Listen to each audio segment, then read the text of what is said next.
the first thing we see in the green room, if somebody is supposed to go on day one and gets invited and they don't go till day two, what do we see? They just focus in on them sitting there sweating. It's just disarray because you don't know. And the uncertainty is 100% correct. The teams don't call you and tell you, I'm going to draft your client. You don't know because they don't know what other teams are going to do. So a lot of the time it's based off of other teams is how they move in their directions. We always prep for every possible scenario, or at least we try to. Unfortunately, every year guys that think they're going to get drafted and don't, and then guys that think they're going to go undrafted and hear their name called.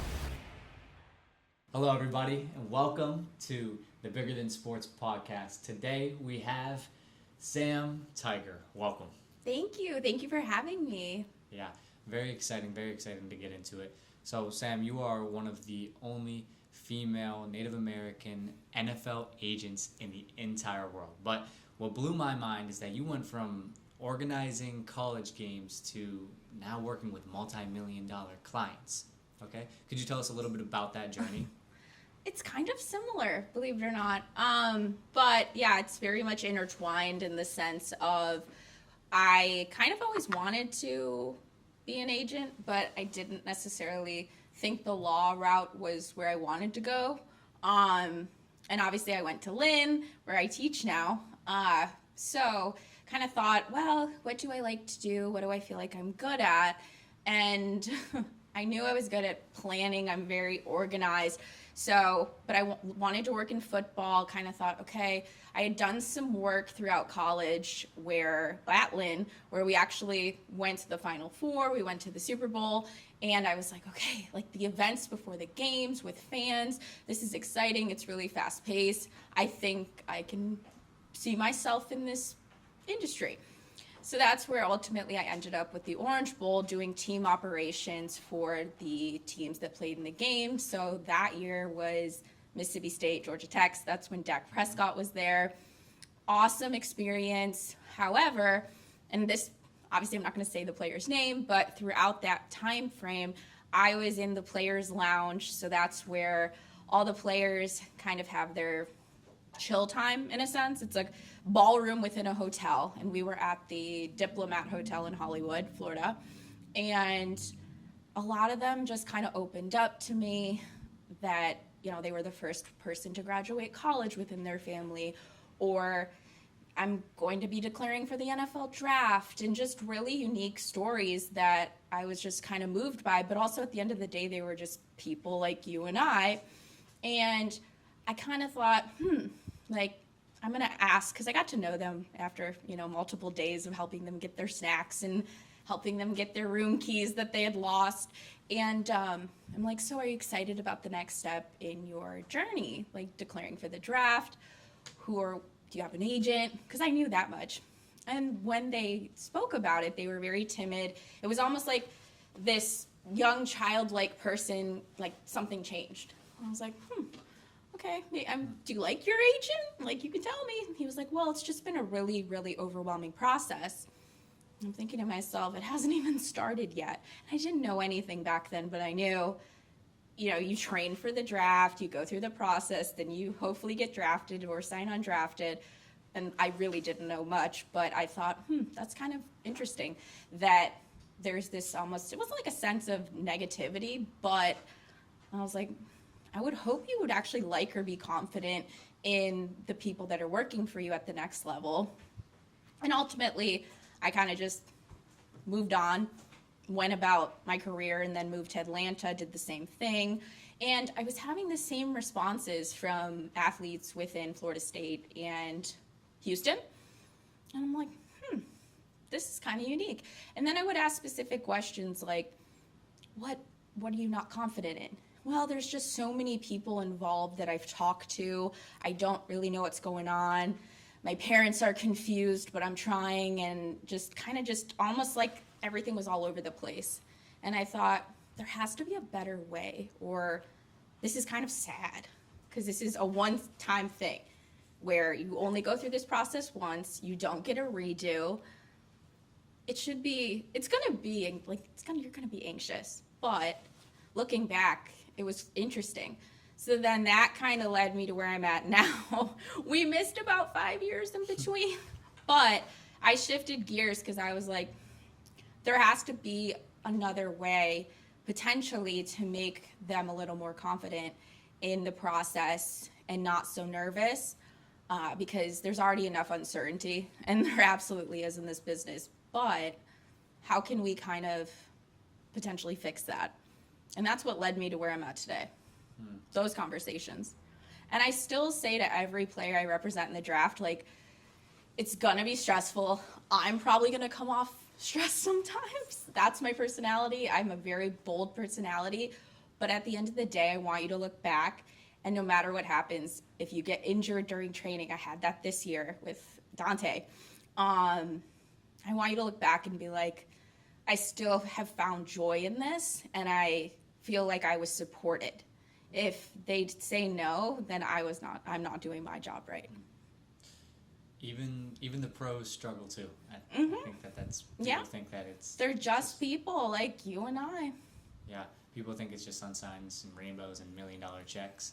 No, and a lot of the money isn't even guaranteed, right? Yeah, could you talk about that uncertainty from an agent's perspective? Yeah, it's well, there is a level of certainty for the NFL. I can speak on that side of things, but for the NFL, first rounders, usually, and that's a big usually, I think we all probably can think of somebody that was projected to go a certain round and they didn't, whether that's first. And I feel bad for those guys too, because people say, and fans, if you read the comments, well, they're still going to make a lot of money in this and that. But the first thing we see in the green room, if somebody is supposed to go on day one and gets invited and they don't go till day two, what do we see? They just focus in on them sitting there sweating. It's just disarray because you don't know. And the uncertainty is 100% correct. The teams don't call you and tell you, I'm going to draft your client. You don't know because they don't know what other teams are going to do. So a lot of the time it's based off of other teams is how they move in their direction. So we always prep for every possible scenario, or at least we try to, but it's still, unfortunately, there are every year guys that think they're going to get drafted and don't, and then guys that think they're going to go undrafted and hear their name called. So we don't know. We can just be as honest as possible, and that's one thing that I like to pride myself in, because if I put myself in their shoes, I would want to know. I wouldn't want there to be a surprise of, I think I'm going to go on day two, and then you don't. It'd be great, but ultimately we do know kind of the range that they're in. So I'm interested, what is the behind the scenes of a small boutique agency versus like one of the big players, first round draft picks? Like, what makes that different, and how much harder do you guys work, or what are the pros and the cons? Good question, and I wouldn't necessarily say harder because there's challenges, right? I like to compare it as like a corporation, right? So if we're looking at a large business versus a small mom and pop shop, they're going to still essentially do the same thing, right? Operationally, and I'm VP of operations, we're doing the same thing. However, you're doing it with different tools in your toolbox, right? So you might have 2 people that work together. You're still doing the same thing. Or at a larger firm, you might have 100 agents or 200 people, or one agent might have 2 or 3 people working for them. So that helps a lot. But also too, the pros and cons, at least I think for me, it's changed a little over the years, but I do like to know what's going on. I don't ever think I'd want to be in a place that I'm just doing one thing, where it's like, oh, you're just negotiating the contract and then everybody else kind of handles the other things. Now, I say things have changed because over the years I've learned to allow some help, because you need it, especially as you get old. But that's kind of the difference. You're either kind of really hands-on or kind of have a more strategic role within that client's management. Yeah, I think you just touched on a really important point. And this goes for anyone, sports agencies or beyond, sports and beyond, to the whole entire entrepreneurship or just business sector. For those people that believe that they can do everything and anything, speak to those people, and what would you give your advice to them? Well, it's okay to want to learn a lot of different things. And I think we live in a world where you almost have to these days. However, I think it's really important to know your strengths and weaknesses, but also ask for help. Because you can burn yourself out. And in not even just being a sports agent, I think work, business life in general, there's such a value to having people, like-minded individuals that you work with, and the ability to go to them and talk through things. I mean, that's why we see successful companies that they're not just one man or one woman shows. There are some, but you might not actually see the behind the scenes. So I've always felt like, for me, I like having people to be able to talk things through, because especially when you're working with people, we're not robots. We're going to have emotions. Days are going to be hard. You're going to get bad news. So it can be really difficult to go through those things by yourself, or even just talking through things and just kind of saying, hey, can I pick your brain on this? Or what do you think about this before you ultimately make a decision? There's so much value in that, and I don't think we talk about it enough. Yeah. So, two-sided question. Your position is a sports agent, and it is often coined as the job that never sleeps. Yeah. You may get calls, and you're essentially in charge or in care of a lot of people. And one, could you tell us some stories about that, like the real in-depth behind the scenes of what you do, and beyond just the cookie cutter job role description that you have? And then two, what do you do to alleviate burnout? What do you do to, be human and to enjoy life beyond work? Well, if I knew the answer to that. No, I'm just kidding. Well, I got an Oura ring for my 34th birthday. Awesome. And I didn't know how bad my sleep was until I actually saw it on my phone. And I was like, whew, this is not good, Sam. And I've been working on that, because it hasn't been good. And it's not necessarily not trying. It's more my brain, right? I used to, when I first started, I would get a text at 11, 12 about something. Hey, can you talk? And I would just get on the phone and talk. And I had to learn, okay, we have to have a boundary here. If it's just to talk about, I need to talk to you about my mom. I'm fighting with my mom, right? If it's not an emergency, we're not going to probably talk at 1 or 2 in the morning. However, I have had those calls, and unfortunately, I had a call that was, I don't wish it on anyone.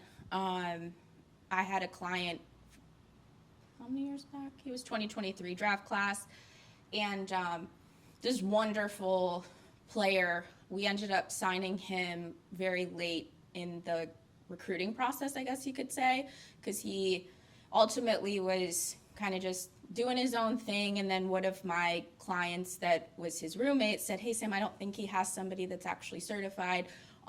He was having an attorney, local attorney, great person helping him, but not necessarily allowed to talk to the teams.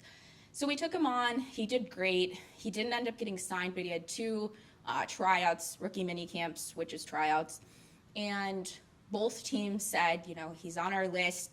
Somebody goes like, he will have his career. And we were like, great.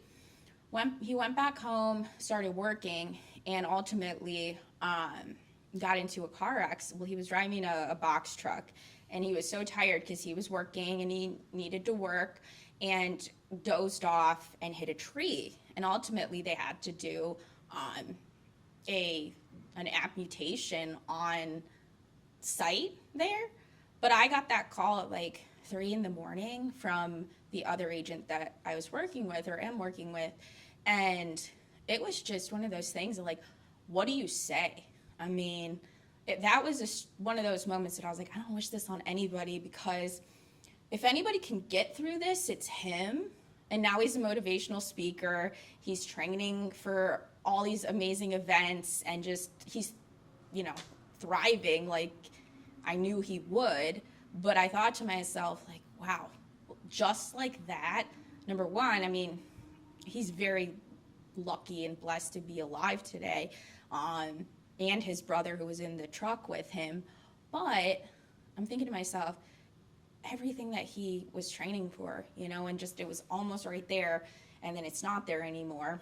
And I'm thinking to myself, like, I can't think of a situation that my career would be taken away just like that, right? Because, I mean, I would probably have to do something wrong to lose my certification to be able to be an agent.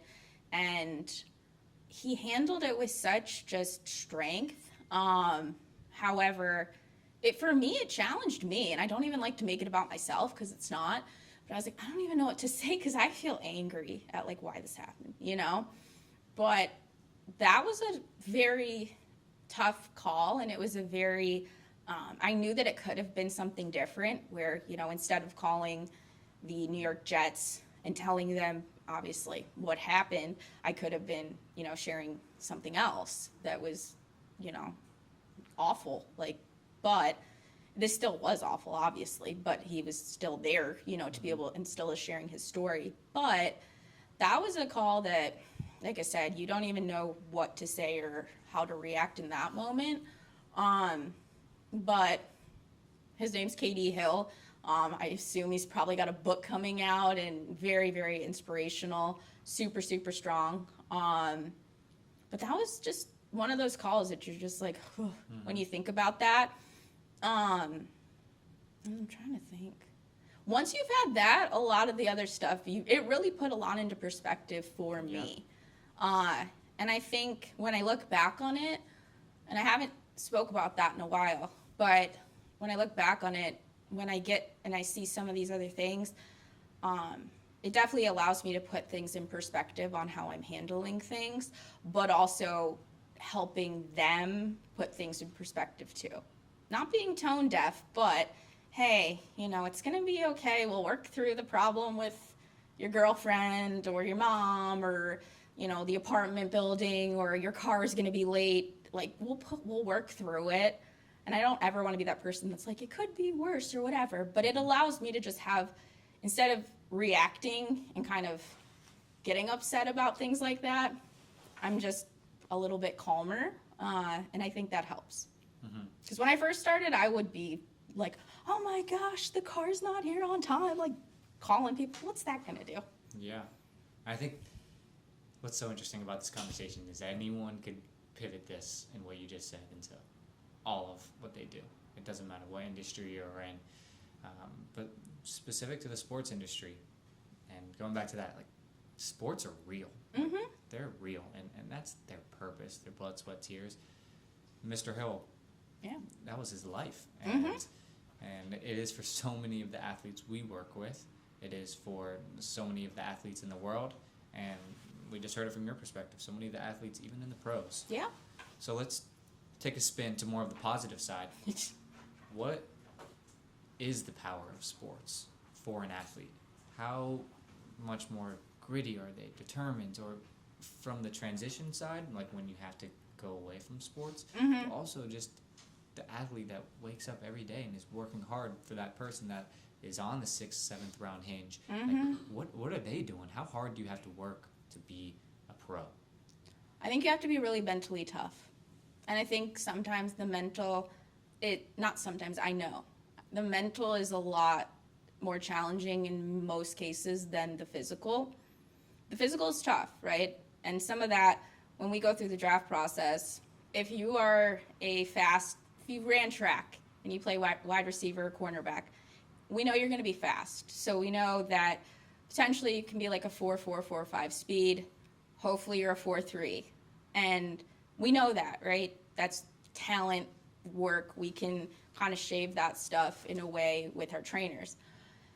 They've done the work. Obviously the work's put in from practice and everything. And you can look at any sport.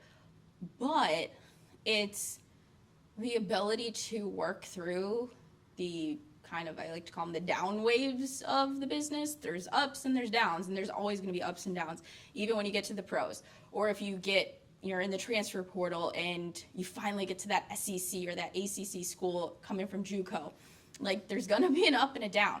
how mentally tough are you, or are you able to kind of work to get to a place that you can work through that down? And then when you're on the up, it's going to be another down. That is something that I think is the difference. And more than half the NFL is undrafted players. And I believe that a lot of that comes from the really tough, the mentally tough players that really, number one, want it. Like, they really want it. They love the game.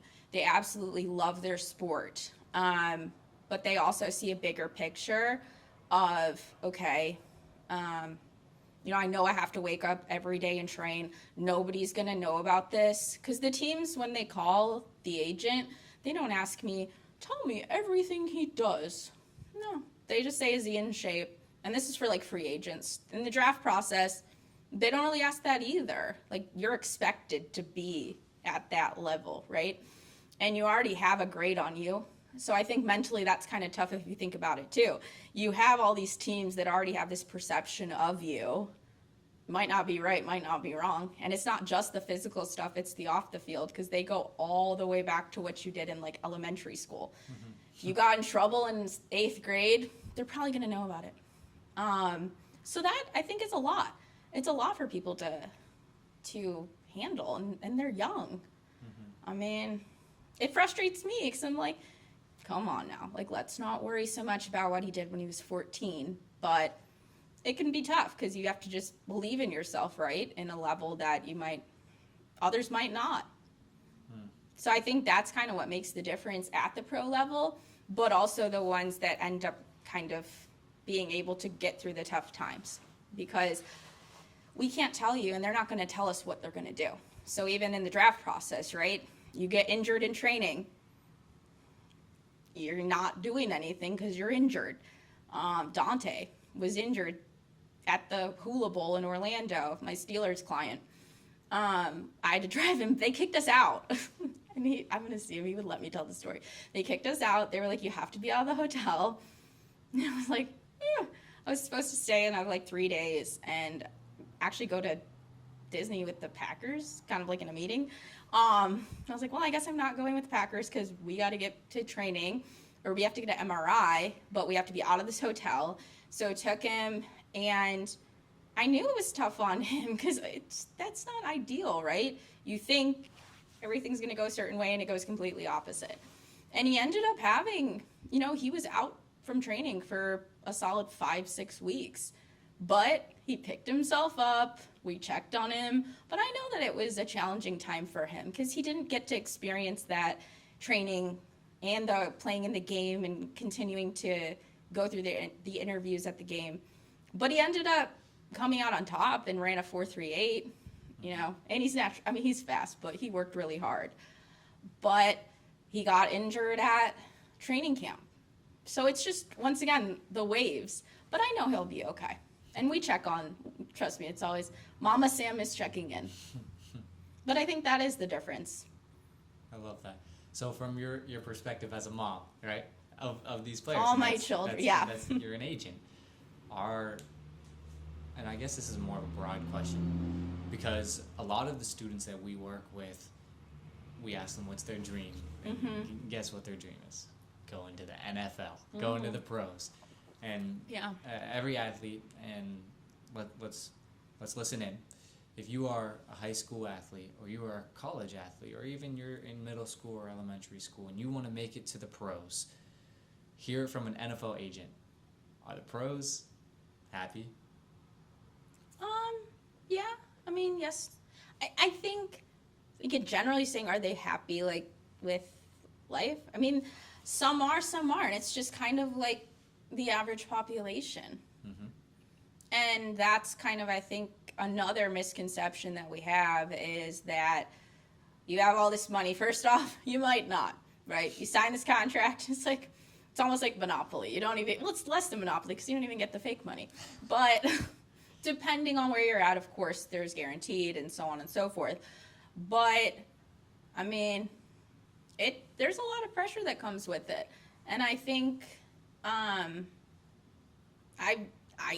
there's ups and downs, and I think ultimately it takes time to be in a place where you feel comfortable, but I also kind of say that's life too. I mean, I can relate in a lot of ways where it's, you go to job interviews, you go to a workout with a team, that's like a job interview. They sign one person to the practice squad. It's like, okay, I was the final four in this job interview. The other person got it, I didn't. Like, I can relate, that was me. Obviously different circumstances, but I think we all can kind of relate in that sense. And I think if we thought about it like that, people might understand a little bit more the pressure that is put on pro athletes. And it's all on a microscope, right? That's the one thing too that can be very mentally hard, is if I have a job interview and I didn't get it, it's not on the internet, right? Nobody's posting, oh, Sam Tiger didn't get a job with the Miami Dolphins. Nobody knows. Nobody has to know. Here, it's leaked. I mean, you know who's working out, and that's a job interview. Somebody gets signed. Usually when somebody gets signed, somebody else gets cut. So it's very much public in that sense, which is part of that mental, you gotta be mentally tough to continue to be okay with that and also maybe not look at it. But that's a challenge in itself too. Yeah.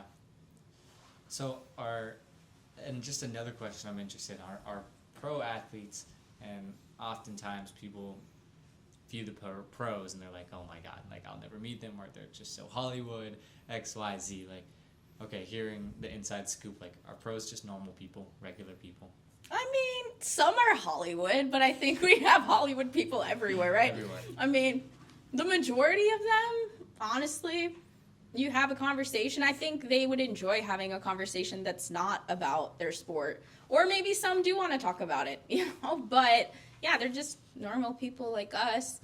And I think that can be something that surprises a lot of people. But we do. I mean, there are some Hollywood people, but for the most part, I don't think that's how everybody is. So your motto is keep showing up. As a female NFL agent who works the job that's coined the one that never sleeps. Yeah. Have you ever had moments where that has been challenged? Like showing up? Yeah. There are times that I want to throw my phone in the trash can. Both of them. I have two. I have two phones, one personal, one business.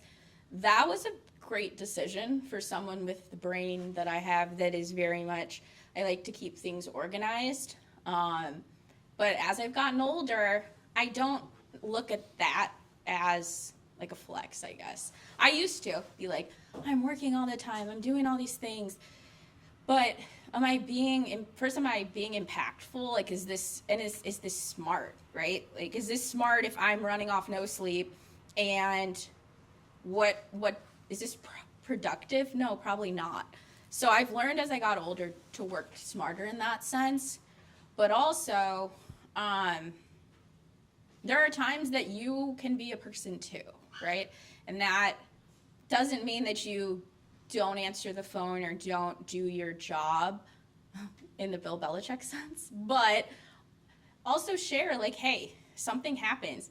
Don't miss out on life moments with your family or put yourself in a position that your health is going to suffer for any job. Right? It's not, because you got to take care of yourself. Like they say on the plane, put your mask on before helping others. And when I started to look at things that way, it really changed, where I'm going to be a lot better for everyone else that I need to take care of if I'm taking care of myself. If I'm not, it's not good for anybody. And I've learned too that I don't look at that as a negative, right? I actually shared my Oura Ring sleep score with one of my clients' wife. And she was like, Sam. So now she checks in on me. But that comes with years of doing this too, and realizing, okay, like, we're people. They know that I'll answer the phone. It's just, I don't feel like I have to be doing something 24/7 because that's not realistic. We're not robots. And even I could say I'm kind of in that position you were in when you first started your career, and so are a lot of our viewers. What advice would you give to the people that are 1, 2, 3 years into their industry and they're just going all at it? and every day, 100%, but they're also on the brink of burnout. Mm-hmm. What would you say from your level of expertise and professionalism? Listen to yourself, but also like listen to your body, but also know that, you know, you're gonna have those days. Like I do. I mean, there are days that I have 2 hours of sleep, 3 hours of sleep. I have to get on a plane. That's the reality. But don't look at it like I have to be doing this to be successful, right? And I think it really helps to have people around you that understand and also value that, because once again, if everyone that works with me knows, like if there's a family situation, go. Don't, like, I don't care. Like we can handle it. So work with people that have the same kind of mindset or value, or try to. I know we can't always pick who we work with or who we work for, but if you're working hard and you're showing up and you're doing the best you can and going above and beyond in what you can do, people understand. And I've realized that, especially in sports, but in life in general. I mean, you work hard and you do the right thing and you communicate well, people understand that. So don't be afraid to be honest. Like if you need a day or if you need to take some time, obviously probably can't take that long. But if you say, hey, you know, can I leave a couple hours early? Or, hey, I want to go, you know, to my brother's game. Let people know ahead of time. More than likely they're going to say yes, because they probably have been in the same position as you at some point in time. And that's one thing I didn't realize. Mm-hmm. So that's how to be happy outside of work. So Try to. pivoting into inside of work and how to be successful. Mm-hmm. You know, business savvy. You went from organizing the college events to hosting and being there for NFL players. What skills and qualities really helped you to make that leap? You have to be a great communicator. Communication is the key to everything in life, people. Like anything, really. Communicate. Also, be afraid to, no, don't be afraid, not be afraid. Don't be afraid to admit when you don't know something, or ask somebody else what they think, or something might be different. Like my summer intern this year, I was asking him, hey, I want your perspective on this. I'm a millennial. He's Gen Z. I want to know. I genuinely wanted to know. And I asked because I want to implement things, and I understand that it's a different perspective. So ask. And I think just be a sponge, learn a lot of different things. That worked for me, especially working in sports or starting out. You want to be able to have you're going to wear a lot of different hats. Even if your job description says one thing, no matter where you're at, whether you work for a team or you work for an agency or you work for an athletic department, you're going to be doing multiple different things. So always be willing to learn something. I think the one thing that always stood out to me and helped me when I look back from the jobs I've had was the ability to learn from different departments, right? So at one point in the Orange Bowl, I would always go bother the ticket office people because they were funny and I needed a break. But I would make cold calls for the tickets. And I mean, I didn't love making phone. Believe it or not, guys, I didn't like talking on the phone when I started at the Orange Bowl. Isn't that funny? Now I do it for a living. But you can always improve on things that you might not think you like to do. Or you might actually realize, too, that by doing things that you're uncomfortable with, that you're actually good at it. I was literally terrified to make phone calls, which is hilarious. Now it's your job. So, okay. Interesting. And as an NFL agent, you can answer this question in one of the most fascinating ways to me. So I had breakfast with Billie Jean King, and her advice to me was relationships are the most important thing towards success. as someone whose job is to keep up relationships and to build relationships and network, how important is that for young professionals looking to go and expand and to be great in their own respective fields? Oh, it's in this industry, it's huge, right? Because it's all about relationships, and it's exhausting. I mean, that's the truth. It really is. It's a lot of work. I think when we are talking about networking and you hear people say network, you think of, oh, okay, you go to an event, you get some business cards, you follow up on LinkedIn. Yeah, that's technical networking, right? But if nothing comes of that, what is it, right? And you're not always going to have people that are willing to take the time and whatnot. But I think that for me, I view it as the relationships as it's a marathon, it's not a sprint. So maybe I've met somebody at the NFL Combine 2 years ago, and we haven't really spoke. We didn't see each other the following year, but 2 years later, I text, hey, you want to grab coffee? Are you here? Like, I'd love to chat, because maybe I asked that person for a favor about something. I'll buy you a coffee. Let's reconnect. So I think there's a lot of power in that, in realizing too, for younger listeners, that you might connect with somebody now and be discouraged, like, oh, they didn't respond to me, or I don't really feel like I have anything to really say or ask, or how is this going to benefit me now, or how will that work with a college student? It doesn't have to be right now. Like, follow up, and if it's not progressing super quickly right now, that's okay. It doesn't mean it never will. And I've seen that in my professional career too. So you are, and just to give everyone backstory, you are an adjunct professor at Lynn University. You are also a sports agent, and there's more of a personal question. Are you building something bigger? Is this a legacy type of work? What are you trying to I impact? hope. I mean, I hope that we can look back in 20, 30 years from now, and, there's something to look back on and be proud of, which I think there is. However, I don't want to make it about me. And I think we see a lot of that in this industry, right? Where I'm almost seeing people that I speak to that take the test, and they almost are acting like the talent versus representing the talent.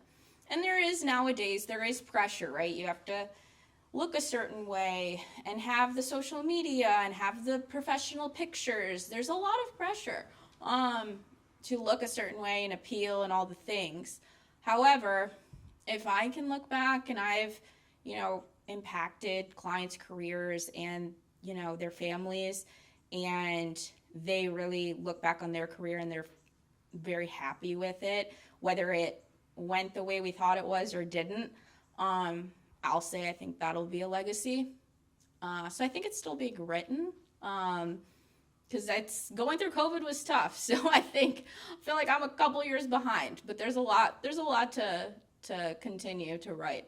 But I never want to make it about me. I think a big thing that's coming up in my mind, just from what you've been talking about, it's like perspective. So back in the day, you would look at a car being late and you would freak out and everything's got to be on time and perfect. And then now, as you get older and later in life, it's like those small things, like the coffees and the meetings that you had to check up on people. They changed people's lives. So speak on like perspective, not making the small things so big, but also making the small things The small big. things are big, because the small things, like I always say this, how you do one thing is how you do everything, right? So I feel bad. Like, if I miss a text message that I tell somebody, and I very rarely do this, I write it down, respond to this person. Like, I'm very intentional with that, because that matters to me. If I say, hey, I'm going to do something and I have to reschedule for something, I'm going to reschedule and do it. If it's donating my time to talk to a student or help, that matters to me, because it does make the big things, right? Being able to be somebody that the players rely on. Now, once again, there's only one of me, so ultimately you have to prioritize. And that's one thing that I've also learned too, right? Prioritize, be organized. We're not going to take calls at 5 in the morning. It's not 5, but if it's West Coast, it can be late. But that stuff matters, right? And then that builds trust, because it's not a situation of, oh, talk to you in 3 years. Like, you'll probably get fired if that's how things are. If you the contract part is the easiest part. It's the day-to-day. It's competitive. Agents want to steal clients. So I think for me, it's not even really looking at everything else. It's just kind of being who I am, and we'll see what happens. Like I said, a lot to be written still. So, last question, but the $1 million question. Sam Tiger, female NFL sports agent, pioneer, and professor at Lynn University. If everything was wiped away, KMM Sports Agency, all of your social media posts, articles written about you, and all of the lessons that you have taught to your students, all of it was erased except for the answer right here, right now, and what you were about to say. What would you tell people if you had 30 seconds to give your legacy? My legacy? Statement. My mission statement that I taught today in class.